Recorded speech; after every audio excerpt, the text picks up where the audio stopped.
Aye. All right, good evening, and thank you for joining us for our board meeting. Please help me open with the Pledge of Allegiance. I pledge allegiance to the flag of the United States of America and to the republic for which it stands, one nation, under God, indivisible, with liberty and justice for all. Thank you. May we please have the roll call? Trustee Clark? Yes. Trustee Jesberger? Here. Trustee Grimm? Here. Fiscal officers here. Superintendent of Public Works and Township Administrator. Here. Chief of Fire. Here. Chief of Police. Here. Thank you. Our next meeting is scheduled to be April 15th here at 999 Chambers Road at 6 p.m. We would love if you would join us. And at this time, I would like to make a motion to accept the agenda with flexibility. Second? Trustee Grimm? Yep. Trustee Jesberger? Yes. Trustee Clark? Yes.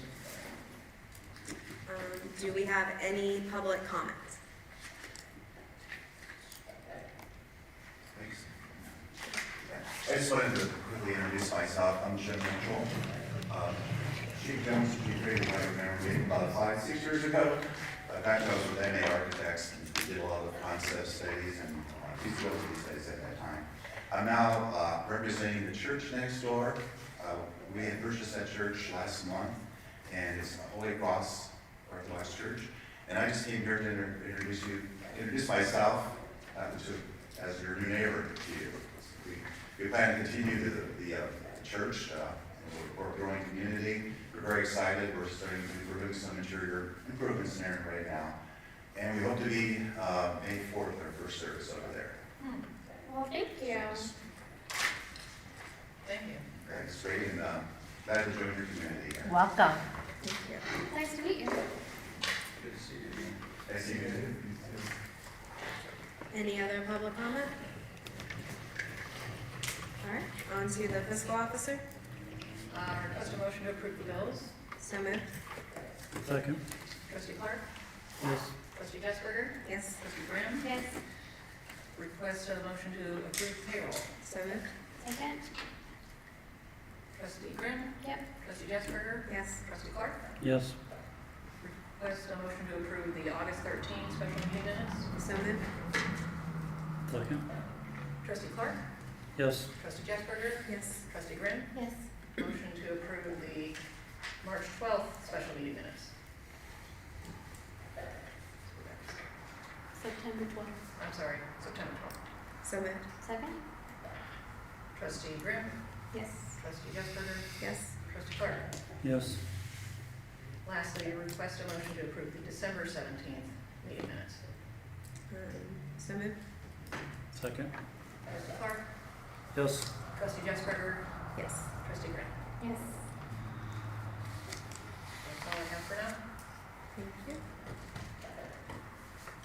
One quick question to go back, Mr. Mitchell. What was the name of the church? Holy Cross Orthodox Church. Out of curiosity, is that the same name or is that a new name? The previous name over there was Antioch Baptist Church. Ah, They sold the church to us, okay, and they left, and we were taking over the church. all right. Thank you. All right, on to the committee and team reports.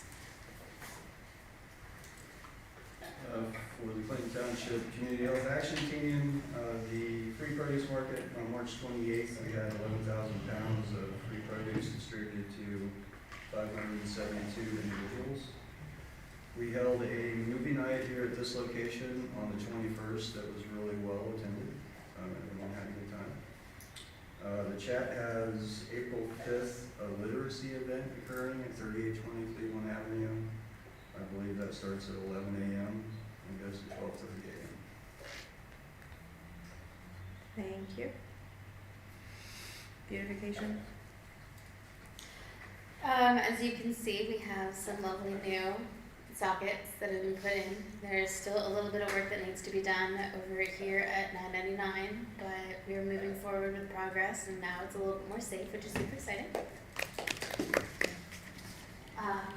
and then we're gonna be putting a couple of electric boxes outside, is that correct, Dave?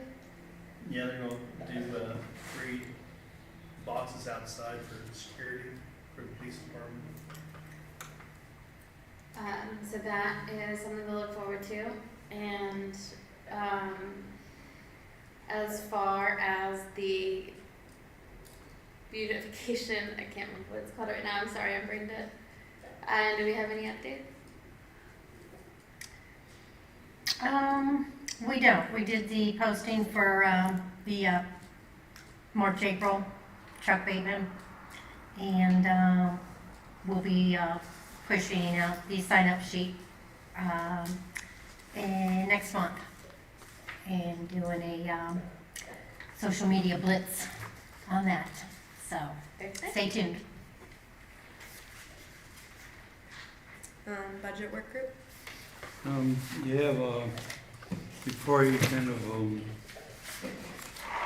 results, that overview of the 2024 budgets by each department, and there's a note there, and then I think 4 sheets that go through each of the department budgets. So this is kind of the story, and then those are the numbers. So I've never been good at story problems, so I like to see the numbers. It's got both ways, depending on how your brain works.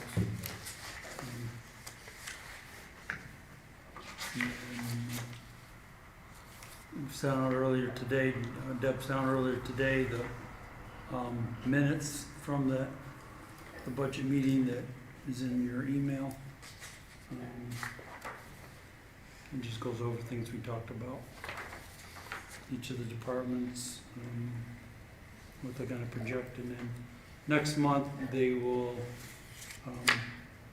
in our budget meeting, actually this month, no, in May, I'm sorry. In May, we're going to have another budget work group meeting, and kind of like really start to shape up the budget. And present that probably by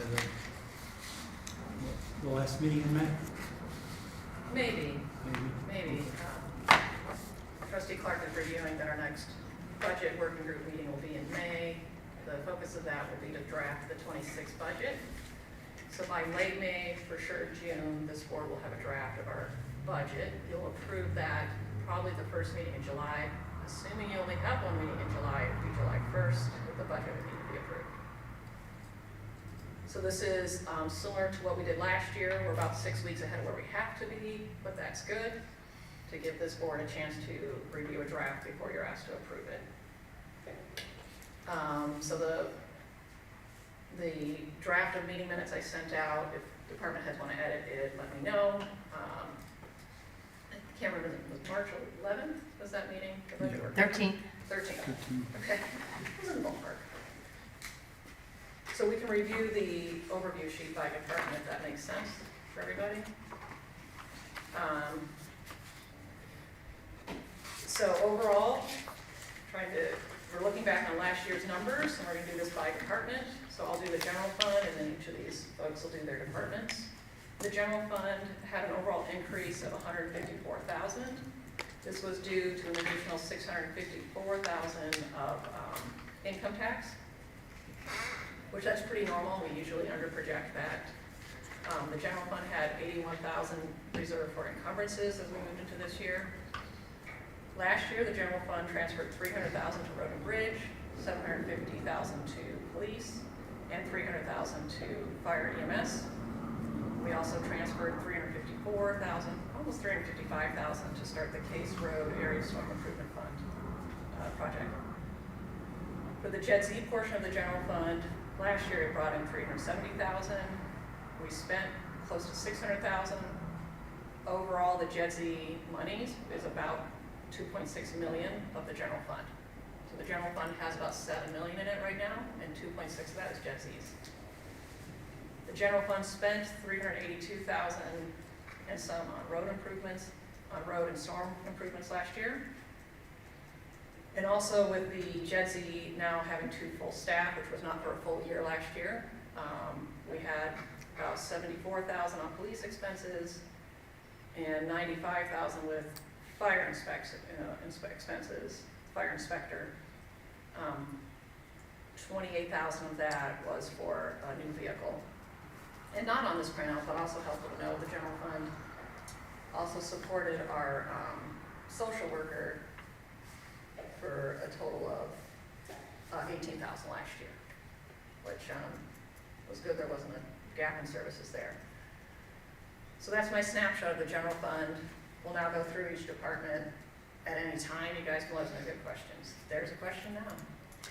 So just to clarify, are you saying that even with the transfers, the general fund balance overall increased 154,000 from the previous year? And Yeah. and that was because of an additional revenue. Where did that additional revenue come from, you said? I'm sorry? The income tax, CETA, Some of them. some of it. It's the lion's share of the. When I issue the receipt account status report, any number that ends up negative is a good thing, and that's where we can chase the ball and see exactly how you ended up more than projected. We received almost 150,000 in additional interest than what was anticipated. Yeah.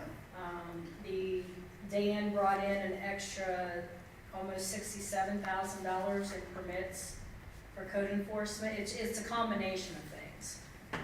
But yeah, CETA did bring in probably about half of that. And another reason the general fund total increased was because there was $653,000 in appropriations that were not spent. And what do we think was the increase in income tax for CETA? This is normal. I always tend to project 2 million or 2.5 million, and it always brings in more. Okay. So we were being conservative and then it just happened to be more? It Yes. wasn't like a substantial differentiation from? No, it's pretty Okay. normal for year over year. Okay. CETA has it. And we don't know because Grandview, how do we say This this? is a different, She appropriates less than what we get, so, January is a larger, yeah, Dump usually trucks? halfway through November, they run out of appropriations to send us our money, so we don't get half of November, December until January, and we don't know what that number is. So we have to be conservative in case she appropriates lower and she cuts us off before we know. Thank you. in the past, when I caused a fuss about that, why don't you guys just appropriate more? They reminded me, or I didn't know, they only have to pay us quarterly, so it's a favor they pay us monthly. So, anyways. Nothing too jazzy in the general fund, other than it didn't spend as much as it brought in, which is always the goal, that it ended the year stronger than it started. Thank you. We're going to Public Works Fund. It increased $536,808.52 due to $38,147.37 additional revenue over estimated revenue and $398,864.18 in appropriations that were not spent.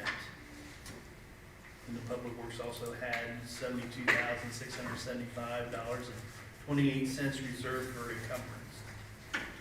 And stapled to the back of this one pager is each department broken down. So this actually is the same information. When I read the cash summary by fund, you've seen this before, but if I was Mr. Medley, I'd love to see my department separate, because he has more funds. Police pretty much has most of their action happen in one fund, but this creates a clearer picture for Mr. Medley, who's managing 4 departments. We're able to truncate it by pulling separate reports in UAN. And all the trustees are welcome to the UAN reports. The department heads are starting to learn how to use UAN. Trustee Clark has jumped in there a little bit, so that you don't have to.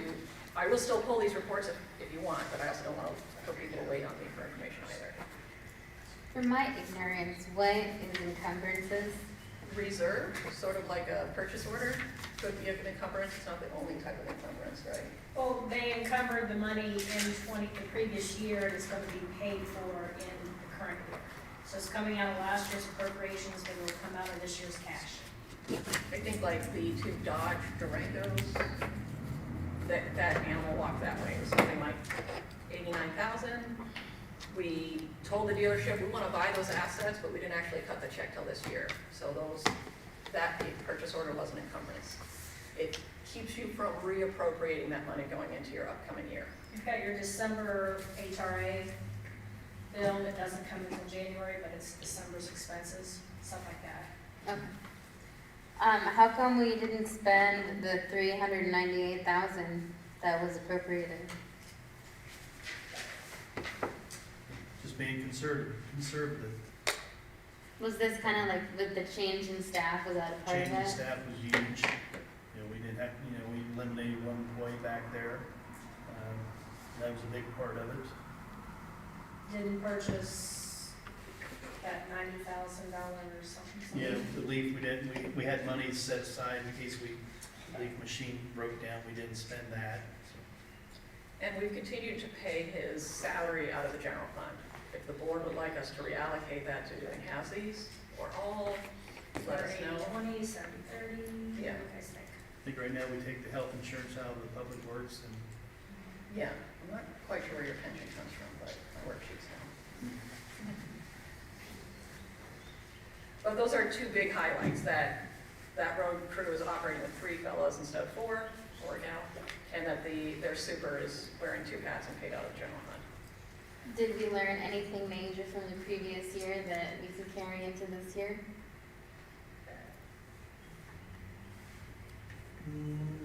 not that I can actually pinpoint something down. I think just being conservative, make sure that we're not over purchasing anything. I know we was also conservative on our salt because we had light winters last winter. We did buy some more salt. We do have some money, that encumbrance is part of the salt purchase too, correct? And that the leavers got through the season. You still you've applied for BWC? No. No, okay. The leavers are still gonna be a wallop at some point. That's the sad but true news. So we might appropriate for a lever but not actually buy it because, as you know, you can't buy the equipment if it's not appropriated.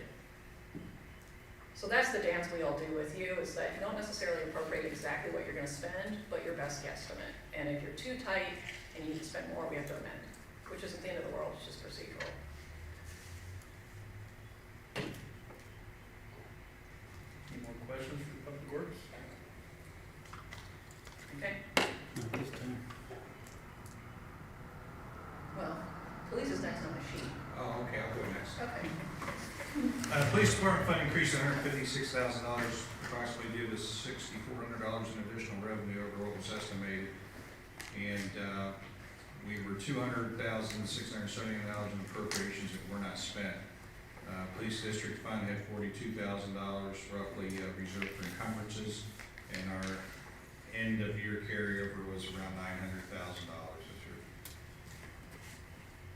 You said 900,000 was the carryover? Yep. Which you would see that again if, on the cash summary by fund report, when you see everybody's 1/1/2025 balance, you would see their cash summary, their fund balance. That would also be helpful probably to put on this story problem. Well, you had a pretty unfortunate blow last year. I'm so sorry that your levy didn't pass. Yeah, with the levies not, we put the levies on to increase revenue, to have additional officers. Some of the feedback from the surveys that went out, and here recently, we're about more patrols in the neighborhoods for speed enforcement because of the driving or lack of following the driving laws that we have. We just don't have the officers to do that without additional revenue to hire more people. We had to cut back on overtime last year. That was some of the savings we made. And some of the purchases of equipment this year. We've applied for grants for the body-worn cameras. That grant roughly is for about $60,000 to pay that contract off. We've applied for the bulletproof vest grant. That's a savings to the township of about $14,000 for the 8 or 9 officers, I think, that need those replaced this year. And I'm in talks with somebody at the county that Lieutenant McCoy is going to join in on the fund to a grant for traffic enforcement overtime, much like our DUI enforcement that we have. This would be specifically for the construction areas that we have, overtime enforcement, to have officers paid outside of their regular wages on overtime that's paid by the state of Ohio. So we're applying for that grant. I don't know how much of that we will get or when we will get it, but that's something else we're going to apply for, to put more people on the street. But with levies not passing, as everyone knows, the economy keeps going up and up. The last 2 police cars we got just here the last 2 weeks before the tariff prices kick in, and the dealerships told me what they have on the lot is what we can get those prices for. That's why we made that purchase. The police cars themselves are going to go up to $12,000 more than where they're at today. And that kicks in, I think, this week, if I'm correct. So we've tried to be a little frugal in spending, cut back on some overtime we handled last year to get where we were at, but again, with everything still on the increase, our monies are not going to last much longer without levies. We also sold $40,000 in equipment. And we got rid of some extra equipment that we had, part-time cars we utilized. We don't have any part-time officers right now. So that is, we were, hoping for better luck last year, but that luck didn't come. But moving forward, we're definitely gonna see the need and increase for levies, unfortunately. How much do you think overall your budget has increased since the pandemic? Increased? I mean, I can't give you a specific number right here without more paperwork, but it's 35–40%. I mean, in 2017, 2018, I think we were able to buy a police car for about $35,000. That price has gone up to $52,000.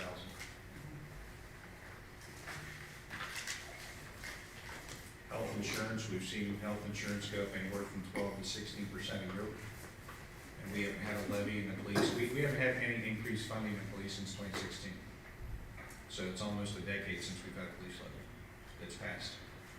And it was quite normal that about every 8 to 10 years, a department would need a levy approved, if not every 5 years. So with CETA, we were trying to stretch that out for 8 or 10 years. It was forecasted that police, people may have missed it, but police needed $750,000 last year to keep operations the way they were. So once those levies didn't pass, he sold one asset, one cruiser, because that was supposed to go to a new full-timer if those levies had passed. But because they both didn't pass, try in the spring and fall, he sold that asset. But, that's just sort of our pickle when we look at our 3 to 5 year projections. For now, the general fund can afford to support our police department that much. We're just not sure years into the future how much it will be able to. So just for projections, thanks to Melissa and her paperwork she brought. Back in 2018, the police department expenditures were about $1.5 million. Last year, we ended up just over $2 million. So it's an increase of over $500,000. I think you're in the ballpark with that 30 or 40% projection. Yeah. It's all up here. Good. You don't even need UAN. And that's since what year? 2018. That's maybe. So what are other departments doing? Like, not what the city's doing, but like other townships? Like, They're failing. There's a township just north of us, I'm not gonna say the name, but if their levy doesn't pass, they're going to be reducing in size services. Another township that's between us and Gahanna is in the same plight. They're down to 6 officers.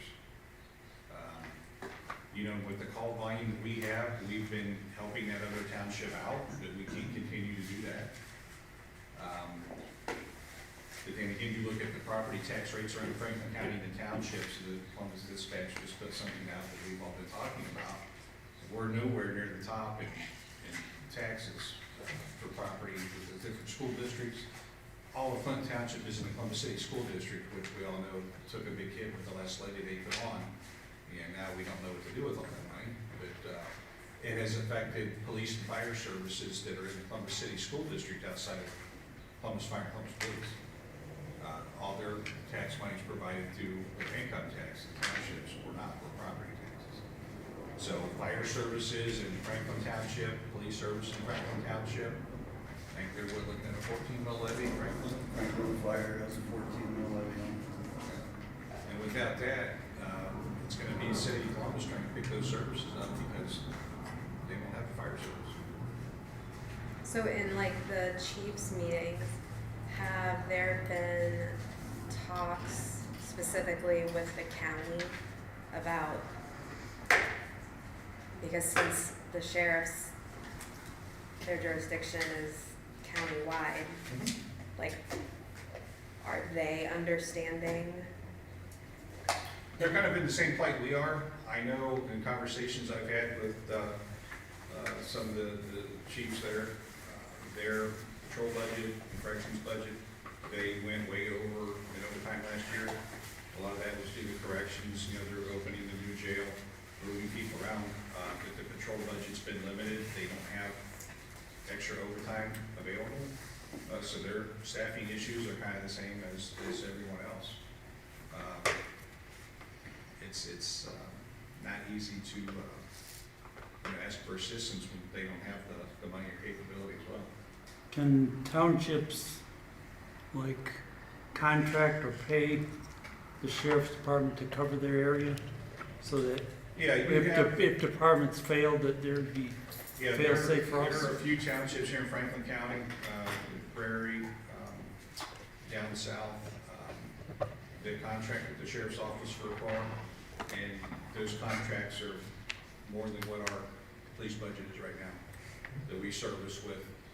We have a total, including myself, 13 staff, 24 hours a day. We cover the west side over here. With the sheriff's office, you'll have one car to handle the township, and those services will not be what the residents get out. Just wonder what Franklin Township's gonna do. It's like you said, we can't continue to cover other Franklin townships. Township's been in that plight before where they laid off most of the police department just several years ago. And the county will respond to 911 calls, but they don't patrol those unincorporated areas that they don't compensate for. They're not required to by law. Does the state police cover in that case, or who has the next jurisdiction? State? Who would cover something? Yeah, here in Ohio, else? we don't have state police. The state highway patrol is responsible for state routes, interstates. They don't patrol, they cannot contract for police service because they are not technically police officers. They're traffic enforcement and assigned to those codes. Yeah, so if you have a domestic event on the freeway, they have to call local jurisdiction or sheriff to come to make that arrest. They can't arrest for criminal offenses. About 2 or 3 years ago, I was talking about our triennial evaluations happened, our property taxes went up, and I said, I believe on this side of the township isn't itself receiving any more money. Even though I, as a resident, all of our residents are paying more because of those triennial evaluations. A fella was very upset that he thought a staff person was saying this, and I wrote back and said, I'm elected, and I've been inviting him to come look at the worksheets. Now I'm 3 years after that comment. We just got the first half of real estate this year. We again have not seen a major increase. In fact, I think we said we're 6,000 less this year than we were last year. So that's a whole puzzle piece that we should educate our kids, but my God, they take a lot of our property taxes. And the township itself does not go up, even though myself, I'm paying a third more than I had before that last evaluation. And last year, the police levy brought in 17,000 less than the county auditor Certificate said. estimated us to receive. Hmm. And that was after decreasing it once. Luckily, we decreased our estimated revenue to what they said, but they still didn't bring in what they anticipated. Well, let's not forget to talk about fire and EMS while we get too sad about levies not. It didn't happen last year, but maybe it can this year. Sorry, we were just starting to have a broader conversation myself. I just didn't want to forget fire EMS. So under fire, the fire fund balance decreased $41,571.25 due to $98,530.92 less revenue than estimated. The fund had $113,345.86 in appropriations that were not spent. The fire fund had $153,996.04 reserved for encumbrances.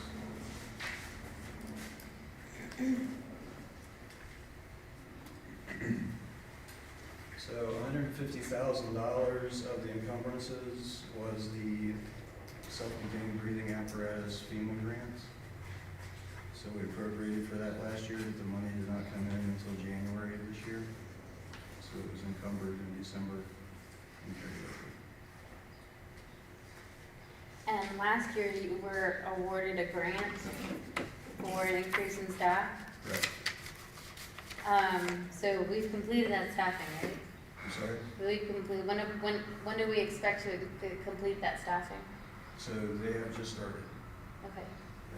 Do they start in late March or do they start? 29th, 30th, and 31st were the first days. Nice. So, and just to talk about that a little bit more, so it's a $1.2 million grant that covers 3 full-time staff for a period of 3 years. We could not use those funds for staff that currently work for the department. They actually do a look back for this grant at your roster.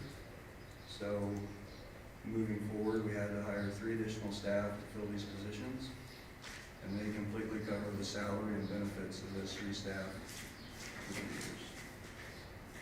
The money does not get transferred into the fire department budget.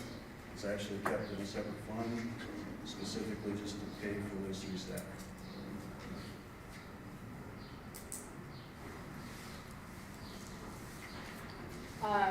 What were your, have we been able to sort out the EMS fund? I guess we're about to go to the EMS fund, but I had, Sure. So I'll read that real quick. The EMS fund increased $140,000, $140,176.34 due to $182,696.35 additional revenue over estimated revenue, and $119,170.25 in appropriations that were not spent.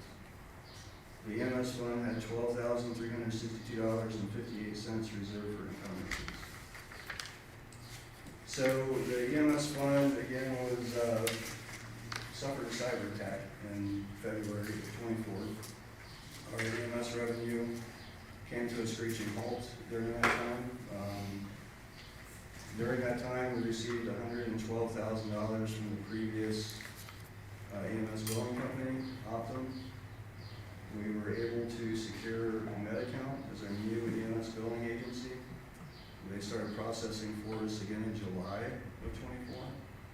And by the end of the year, we were up to $632,000 total.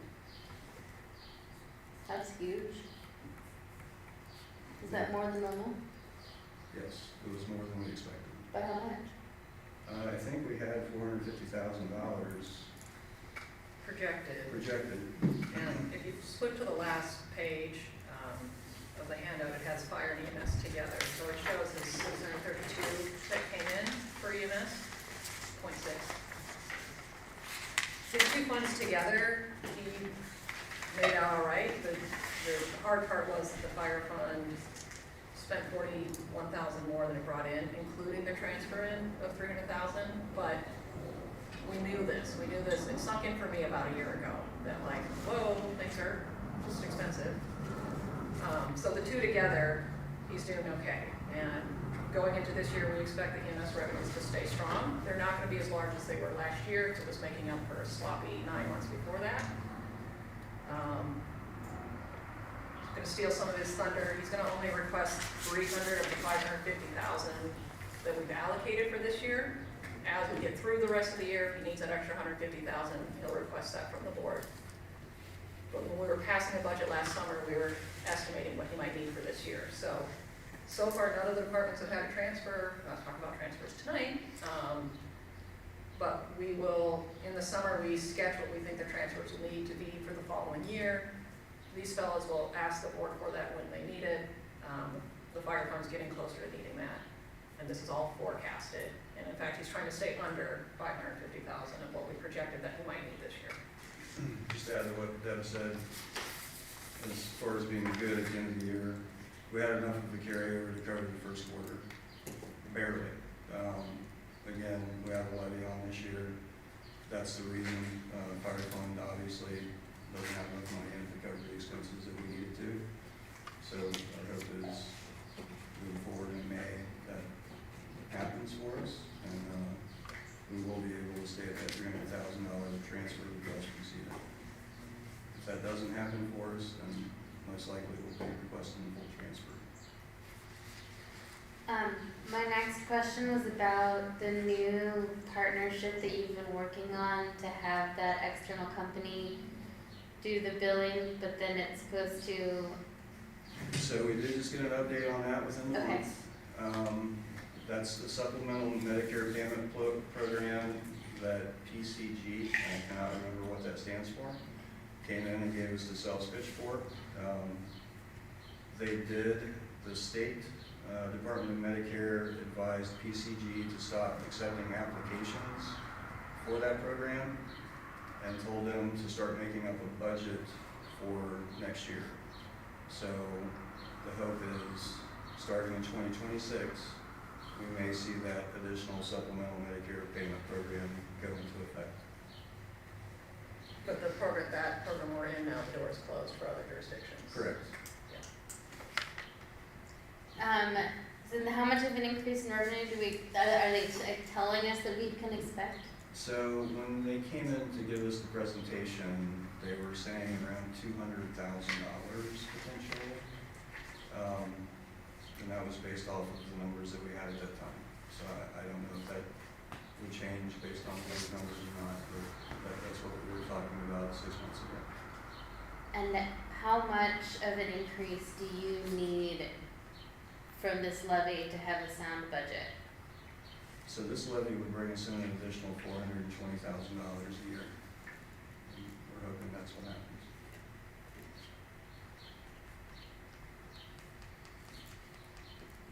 Is there any like side effect that we potentially could feel as a township with what's going on with CFD and their equipment? They haven't called to borrow a truck yet, if that's what you mean. Honestly, I don't know. We've borrowed their trucks for many months at a time. And it's not uncommon for townships to share trucks amongst each other when it's needed. Fortunately, right now, we have a backup fire truck that's in good shape. We actually have 3 medic vehicles right now that range in ages, but we're rotating them monthly to try to put off purchasing new. So we are in good shape as far as needing a backup vehicle right now. I know in the past we were not, and any time we had to send a truck to a shop, which you guys see the bills I bring before you, that happens quite frequently.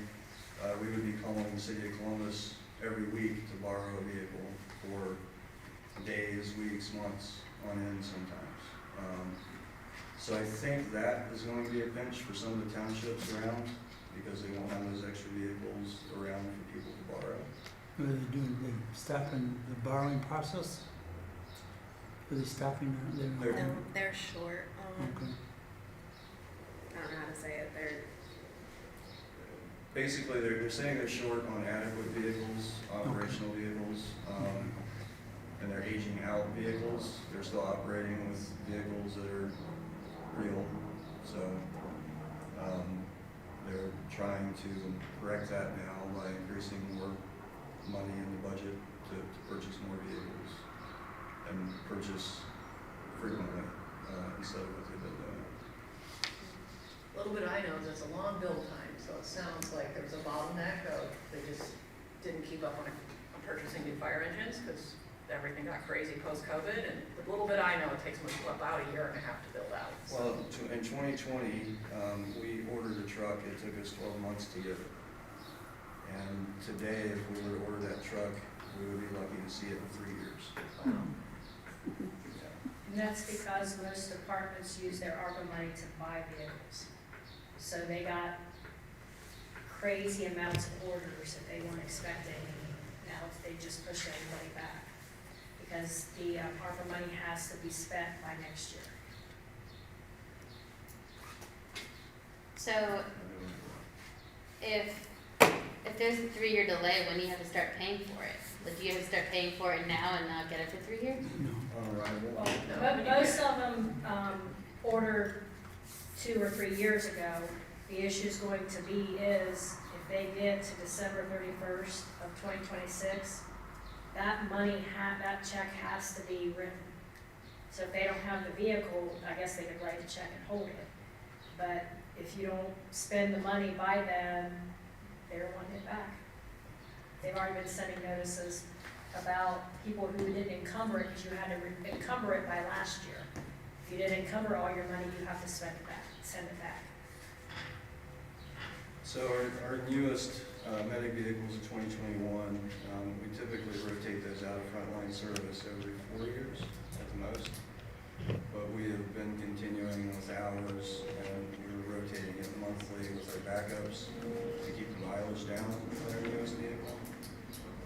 Again, I hope is if we pass the levy, we would be able to place that order next year. We'll be seeing a new medic in late 28. Just a thought. So, That means your good medic will be 7 years old. yeah. Good medic, and we also have a 2014 that we're using. Wow. And if the levy passes, you're still planning on asking for an additional 300,000 Correct. transfer. Yeah. That's still gonna be happening. Well, because when will the levy go into play? It won't go play until next year, right? 2026. Yeah. Makes sense. Because you still need the money for the first quarter. Because you have to have the first quarter paid for. Correct. Make sure that you have the money for the first quarter by the end of the year. So the budget show never ends. If this sparked questions for the board, even after this meeting, always let us know. But this was a good review of where we were last year. We will close March's books soon, and we can do a quarterly look back, probably in May. April might be too soon, because I don't want to ask these fellows to do a quarter look back the same week I give them the books. So probably in May, we'll do a snapshot of the first quarter this year, and within 2 or 3 weeks after that, you'll also have a draft of the budget. I know this was a huge ask, but I really do want to thank the two of you for doing this. I think that this is really good, especially for the public who listen to our YouTube videos, to be able to kind of create these conversations and get a better understanding of how the finances work within the township. So I really appreciate all 5 of you for the work that you've put in. Thank you so much. Thanks. Okay. On to administration. Well, first thing I have on the agenda, I wanted to discuss the 911 call box that we have here at 998 Chambers Road. It's a box that we have outside here that residents or whoever can call if they need an emergency. We found out last week that is not working. We don't know how long it has been offline. I'll let Mike talk about it. He talked with Jonathan O'Connors and got some information on that already. So originally that box was put in, it was a direct landline to Franklin County 911 dispatch. It is not on the VoIP system that we have throughout the rest of the township. It was a dedicated line. So I don't know what has occurred with that. Jonathan tried to look into it. We will have to have probably AT&T or someone, if we want to continue to have that as an available option out front, reassign that line. It's an auto dialer system. It doesn't have a keypad to dial whatever number. You hit a button and it goes right to the dispatchers. With that not working, that was one of the reasons I brought up us putting vinyl over the police and fire logos out front, that this is not an active station or substation. So really, if the board, I couldn't tell you what the cost would be for that. It could be substantial, but if we want to continue it, or do we want to remove it from service?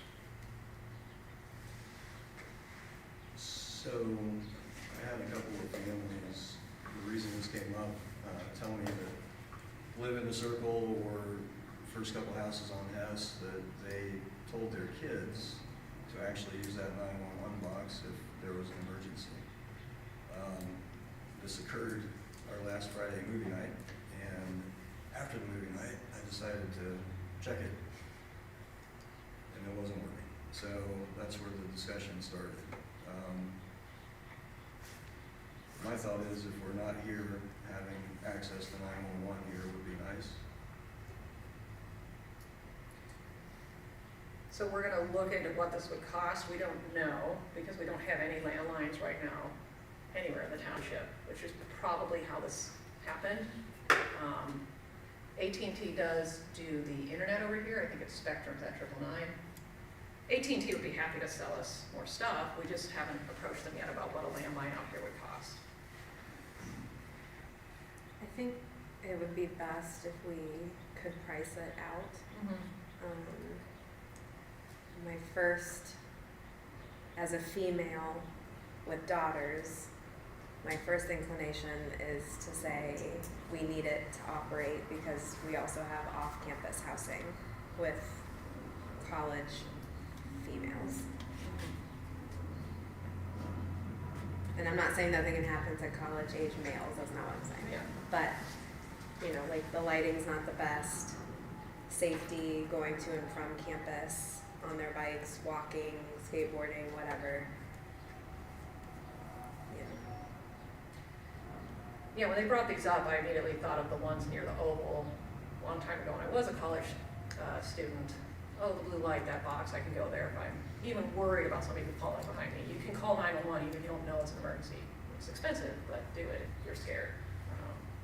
So, glad we didn't find this out during an emergency that we know of. We're gonna look into it. It probably won't be wildly expensive, but we do need to think through if we're not gonna do it, taking those things down that look like you can come here for help. So we'll get the prices and bring back to the board. Any other comments on that? Okay, next item I have is request a motion to allow Dave Medley to use the township vehicle to attend the 2025 Stormwater Convention that runs May 7th through May 9th at Kalahari Resorts in Sandusky, Ohio. So moved. Second? Trustee Graham, Yes. Trustee Jesper, Yes. Trustee Clark. Yes. Thank you. That's all I have as administrator. Chief Fraley. The flexibility is to let the board know, this coming Saturday, we're partnering with the American Red Cross to conduct a smoke alarm drive in the area of Huey and Dresden and Audrey, and also Dunbar. So that's going to be from 9 a.m. to 1 p.m. They have 20 volunteers signed up to go out with our crews, dispersing in teams and knocking on some doors and seeing if they need some smoke alarms. I did it 4 years ago. They're nice. It's fun having coworkers climb through your house. Is this like an impromptu Yes. smoke alarm drive?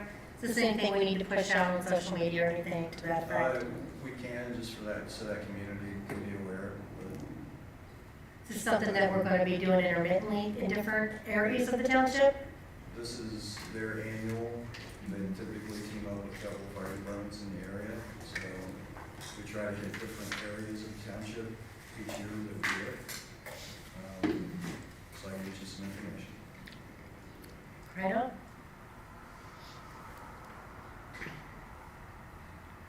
That's all I have. Thank you. Chief Jones. First item I have is request board approval for Cassie Padera to carry over 40 hours of vacation for 25-26 leave bank. This is permitted in the employee handbook upon trustee approval. Her anniversary date is in May, I think it's 21st or 22nd. And she wishes to use this for time around July, August for maternity leave. So moved.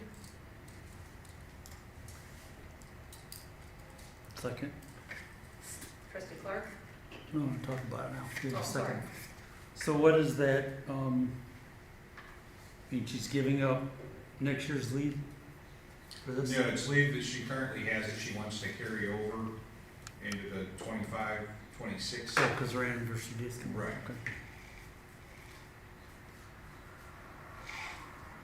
Have we done this before?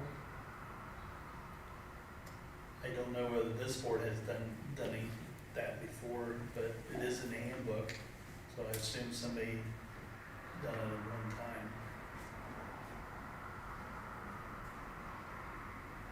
And maternity leave, I think, is a somewhat unique situation that we know, she's healthy, but she needs to be out of work for a while. And so Right. she's I finding understand places the and ways to reason, do yeah. it. Just worried about a precedent setting thing.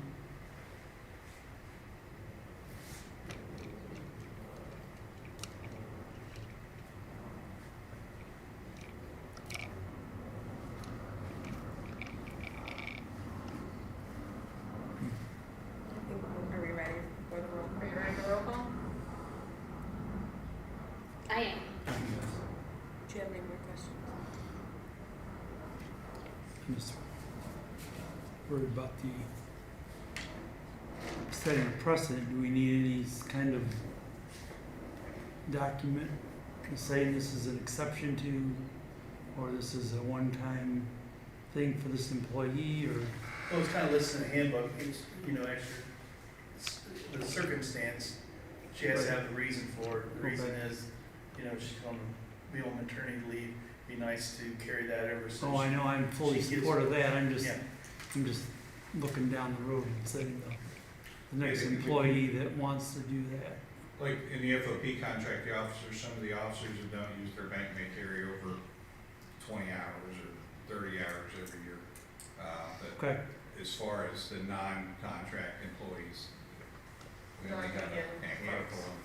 Typically, it hasn't been an issue, this is kind of okay. a one-off with her and what she's going through right now. Yeah, 'cause I'm not opposed to that, I'm just thinking Yeah, down the some- road, the next employee that, And Wants some the same places, thing. you know, like, there are some places that offer maternity leave, that we're not one of them, that's kind of why she saved her vacation Yep. up to the.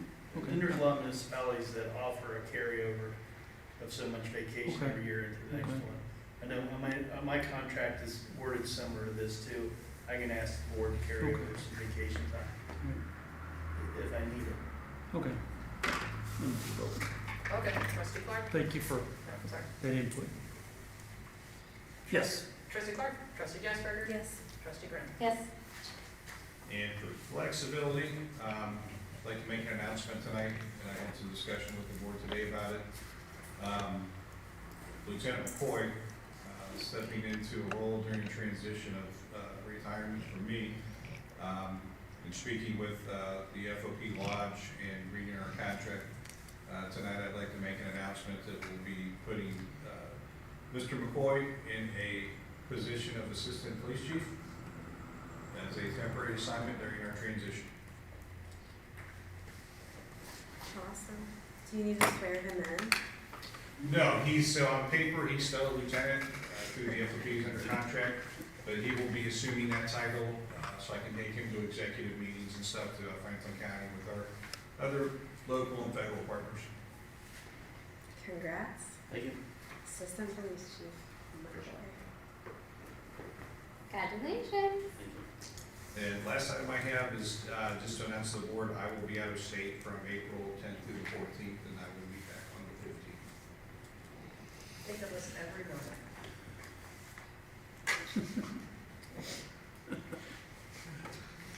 That's all I have. Thank you. Back to Dave.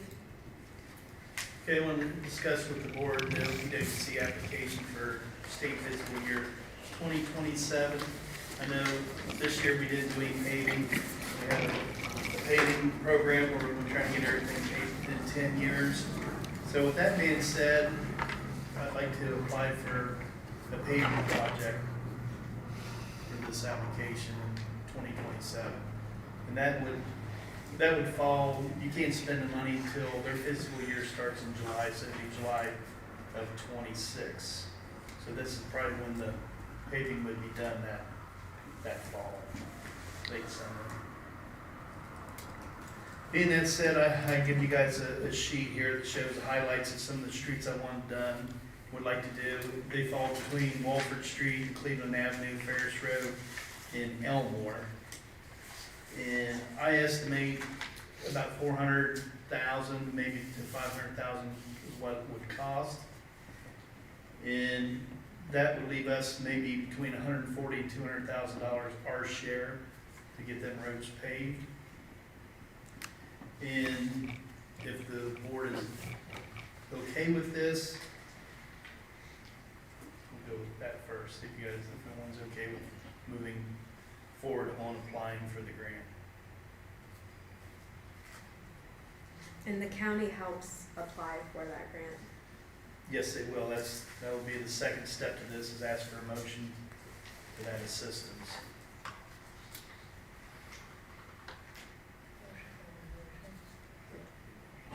And we did not do paving in 25. Correct. We will not do paving this year. Right. We did the west side in 24, but we're taking the break this year.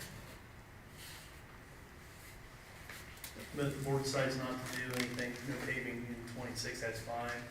I just need to know that I should reach out and try to get some grant money for a project. And it would still take board approval if he's asking for permission to get our hat in the ring, and then they say, we like you, you can do it, it still comes back to the board to approve. Like, I encourage him to do this. I'm not a power holder in this situation, but having a grant cover these costs is better than no grant. And we were projecting, even by last summer when we were doing the 5-year projections, we still had capital improvement projects, I think, hopscotching every other year.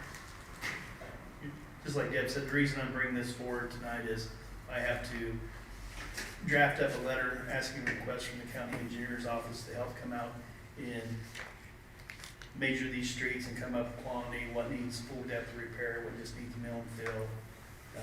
Then we can kind of get more of an accurate number. But I got to kind of do an estimated number for this letter of support, something new that they've done. I had to have two trustees, at least 2 trustees sign it. Because I think in the past, some road supers or administrators, whatever, has asked for assistance and got all the way to applying for the grant, and evidently the board didn't know anything about it. So that's why they want more conversation between the department head or administrator and the boards. So if everybody's on board, I'll ask for a motion to request assistance from Franklin County Engineers Office for applying for an OPWC grant for state fiscal year 2027. So moved. Second?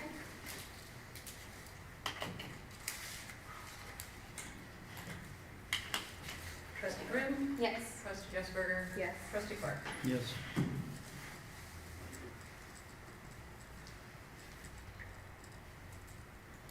Okay, that brings us up to an update on case room stormwater improvements, another grant we applied for, got awarded.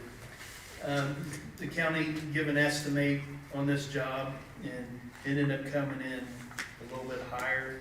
Their next estimate on the project's a little higher than what they anticipated. So they broke it down into 3 options. And the third option makes sense, that we don't want to tie into this section until Ferris Road is completed. And I think they think it may be completed in 26 from some information I got from Deborah today. So that, we wouldn't be able to do that project until after 26.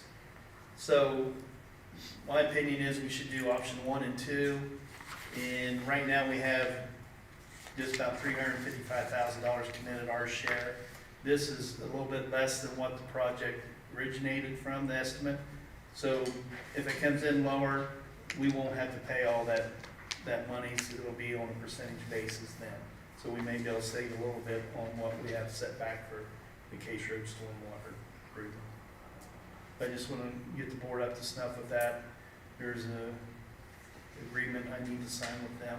I think we already have that done in place when we started this project. I think it's all I have. Awesome, thank you. On to community affairs with Deborah. Excuse me. April, as Chief Fraley mentioned, is a Minority Health Awareness Month. So our focus is going to be on providing information and resources that support the Minority Health Awareness Month, starting with Saturday's event. And then, of course, we have the Arbor Day, Earth Day coming up on the 26th. It's actually from 10 to 2. We're going to have the dumpsters for the people who want to clear out all their clutter from their garages and attics, along with Franklin Soil on the rebate program. And of course, it's the Drug Take Back Day. I'm going to be reaching out to some individuals like the Sunny Glen organization that does a lot with the native plants and things of that nature, to see if they want to set up a table and maybe give away little, seedlings or saplings or something to that effect. Maybe even Oakland Nursery, to see if they can get on board, and then also venture out to see if we can solicit some vendors to support our beautification project for this year. Last year we weren't that successful, so I'm hoping that this year maybe a different approach or strategy. So we'll visit a lot of the vendors in the past and maybe look at some new opportunities as well. So other than that, that's what's boiling for April. Awesome. And touch base a little bit on Arbor Day, we got, the township did order, we got some trees, we got 50 dogwood trees and 50 red maples to hand out to residents. This year we had to do, it started off that it was gonna be free, but the federal government pulled back some funds, so we ended up having to purchase them trees. You said 50 dogwood and 50 maple.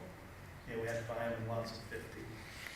Instead of having a larger selection, we narrowed it down to just 2 trees. What kind of maple? Silver? Red. Red. And we also got a couple requests for free trees through our Tree City that came through our contact us email. So we just want to make sure that Yeah, you're we aware of had a couple those. last year, so we'll add with them, and we'll have to rid the alder and stuff, like that this fall. And we are not set on drug take back day yet. We have not gotten that packet from, or information from DA like we typically do, so I don't know if those are being scaled back or canceled. Because that's done by the federal level. So we may want to put a pause on putting that out yet. So we're not gonna have any free trees, right? People. We are gonna have trees, we just pay for them. Right, residents need to pay for them. It will still be free, or the township's paying. No drugs. Can't Well, I bring thought you your said own- you were, I thought you said you were gonna charge residents. Can't bring us your unused drugs, but we can give you a tree. We have a Tree City program that people can have us go out and plant trees through that program on our website as well. So we've been a part of that for the last however many years, 5 Probably years. 3 years. Okay. And it's a little different than the trees that we get for this event. But, purchasing the trees will go towards our status to keep the Tree City USA status. We have to spend, X amount of dollars a year to keeping that status. That's anywhere from planting trees, purchasing trees, trimming trees, anything to do with maintenance on trees. So what's gonna be the cost of each of these trees? Do we know yet? With shipping and everything, it was a little over $300, less than $400. Per tree? No, No, total. they're all trees. They're saplings, but They're team type. I have some that are about 3 or 4 years old now, and they're maybe 3 feet tall. They're cute. White, maple maybe, I don't know. And they're native, right? The maple and the dogwood are native trees. Last year, pawpaw trees was a big hit, but they was already out. They were fast last year. And I haven't looked at them. They're big, they're a big deal out here. Anything else, Deborah? That's it, thank you. Awesome. Do we have any appreciations? I have one. It's not really an appreciation, but so our very own fire chief just found out on Friday that he was nominated by Dr. McAllister for Provider of the Year for the state. And Chief Fraley was selected as the winner. Wow. So I do want to take just a couple minutes to read what Dr. McAllister wrote. So this is all from her. It is my distinct honor and absolute pleasure to nominate Chief Brian Fraley for EMS Provider of the Year. While traditionally a fire chief might not be thought of for this award, Chief Fraley goes above and beyond our traditional expectations. He has a unique ability to understand his diverse community and translate it to meaningful change. He exemplifies what it means to be a firefighter, a paramedic, a fire chief, and a good human. Chief Fraley has been an active member of his community since he joined Clinton Township Fire Department in 1994. He served as both a firefighter and paramedic until he was promoted to fire chief in 2013. While I have only worked with him for 3 years, I've been able to see the fruits of his decades of labor and commitment during this time. He has a unique ability to connect with people of various backgrounds and understand what they need. He works tirelessly to bring resources to a traditionally underserved community. Through his leadership, the fire department has established outreach programs for their constituents. One of the most notable programs is a bi-weekly produce market. These markets include many tons of donated food given out to the community and those who could benefit most from their help. He consistently has been present at almost every one of these events, helping bag and hand out food along with talking to the community members who participate. He's also helped establish a food shed in the front of their department for anyone who needs to be able to access food and drinks. He also creates and coordinates multiple monthly events that provide a safe community event for families to come to. These events range from movie nights to learning self-defense, and he is always there to help engage with the community. One of the most impressive ways he has demonstrated his dedication is through his compassion for the needs of his community. Chief will walk the streets of the district knocking on door to door. He utilizes this strategy to notify them of community events the department is hosting or to check on the people they have calls on. Through his canvassing of the community, he's been able to get to know his people and has created events and found resources to best meet their needs. Chief Fraley is currently in the process of helping establish a clinic in the department so that his community can have access to health care. He recognized this was a large need of the community and worked tirelessly to bring this incredible resource of community paramedicine to his township. From the care he provides on calls to the hours he works behind the scenes, he is always putting Clinton Township first. Chief Fraley is not only a remarkable provider and person, but he is one of the humblest people you will ever have the privilege to meet. When providers at other agencies find out that I work with Clinton Township, the first thing they say is how amazing Chief Fraley is. He is known for his compassion, demeanor, dedication, and his hardworking nature. I am truly proud to work with him and call him my chief. Chief Brian Fraley embodies EMS Provider of the Year, and I couldn't more fully support him in earning this award.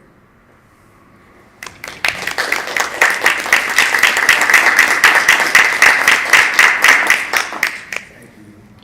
It's absolutely wonderful.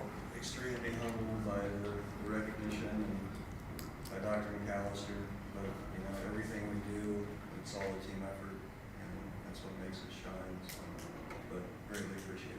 Thank you. Absolutely. Any other appreciations? Mike, is it okay if I share what you showed me earlier today? Oh, It's gonna be hard to top, but try. Just kidding. He was recognized by can't top the this one. Homeland Security as being an exceptional chief. Came from Washington, D.C. Wow. That's exciting. You did.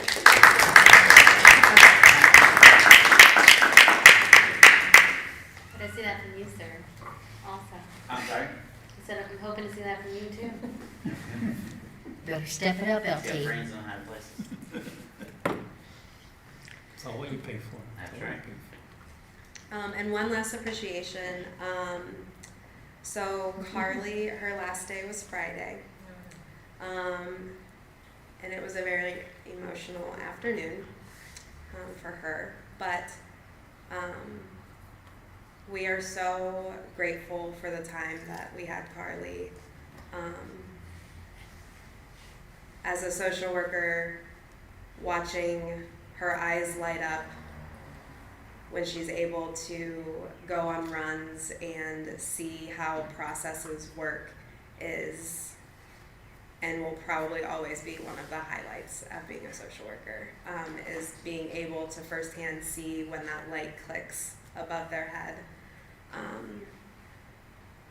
She will be sorely missed.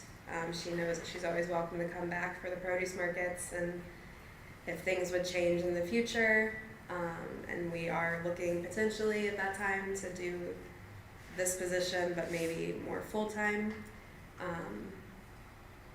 But she was amazing. Our residents loved her. She had a really big impact on my life, and I know she had a really big impact on Chief Rayleigh's life as well. So we are appreciative of her very much and wish her good luck.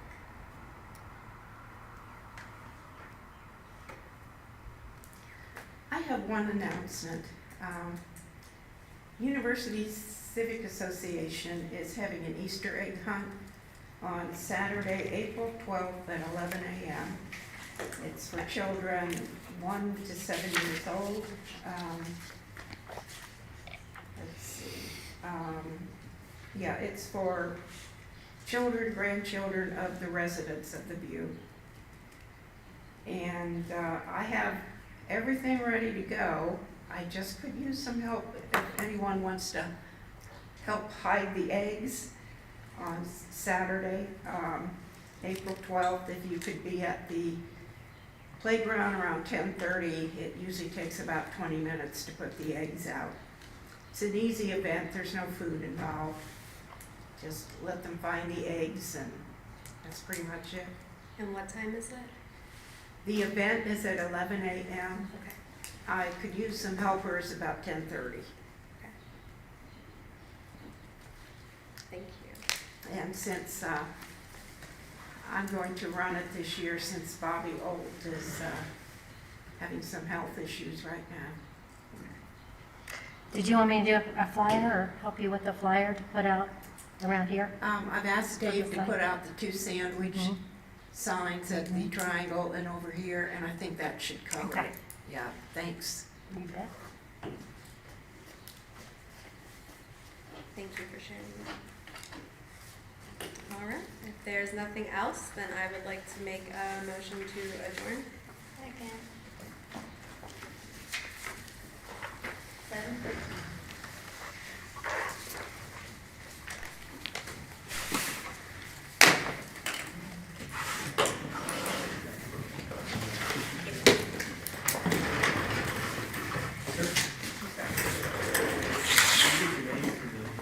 Sure, sure.